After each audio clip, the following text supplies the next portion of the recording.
मीरापुर उपचुनाव मुसलमानों के रुख पर होगी नजर। भाजपा से गठबंधन के बाद चुनाव में रालोद का कड़ा इम्तिहान।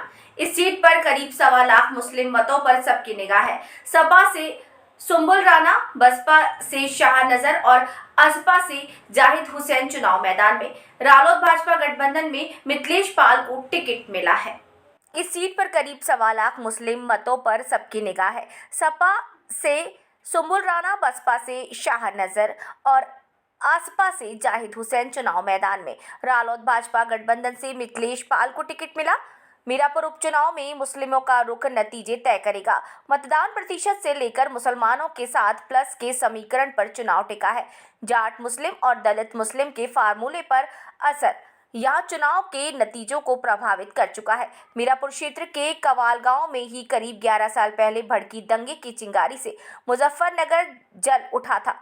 दंगे के बाद से नए सियासी समीकरण बने। साल 2022 में सपा रालोद गठबंधन में भाजपा को चित कर दिया गया, लेकिन इस बार रालोद का गठबंधन भाजपा के साथ है। नए गठबंधन के साथ मिलकर उपचुनाव में रालोद की साख भी दांव पर लगी है। असल में इस सीट वाली बिजनौर लोकसभा से रालोद के चंदन चौहान सांसद हैं। उनके सांसद बच जाने से ही मीरापुर सीट खाली हुई। ऐसे में रालोद के सामने खुद को साबित करना एक इम्तिहान है।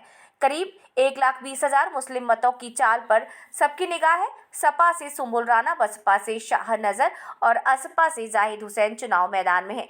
ऐसे में देखने वाली बात ही होगी कि मुस्लिमों का रुख क्या रहता है। मुस्लिम दूसरी किस बरादरी के साथ मिलकर समीकरण बनाकर नतीजों पर असर डालते हैं। सपा का पीडीए फार्मूला यहाँ कितना कारगर रहता है। मीरापुर में कितना नल चलाएंगे मुस्लिम। सपा से अलग हो जाने के बाद रालोद का ये पहला विधानसभा चुनाव है। देखने वाली बात होगी कि मुस्लिम समाज की मतदाता रालोद पर कितना भरोसा जताते हैं।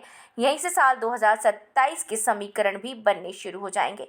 इस तरह से पिछले 3 चुनाव के नतीजे 2012 के चुनाव में बसपा के टिकट पर मौलाना जमील अनुसूचित जाति और मुस्लिम समीकरण के विधायक बन गए थे। 2017 में योगी लहर के बावजूद भाजपा के अवतार बढ़ाना अपने विपक्षी सपा कांग्रेस गठबंधन के खिलाफ लियाकत अली से सिर्फ 193 वोटों के अंतर से जीते थे।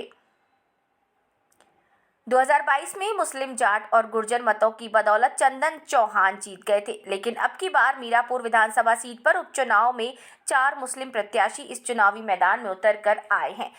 उपचुनाव में 1.25 मुस्लिम वोट 4 मुस्लिम प्रत्याशी को बंटने से समाजवादी पार्टी को बड़ा झटका लगने की संभावना जताई जा रही है। वहीं दूसरी ओर एआईएमआईएम पार्टी से प्रत्याशी अरशद राणा के चुनावी मैदान में आने से मुस्लिम समाज की वोट पर अपना हक जताने वाली समाजवादी पार्टी की प्रत्याशी सुंबुल राणा की हार का कारण बनता जा रहा है।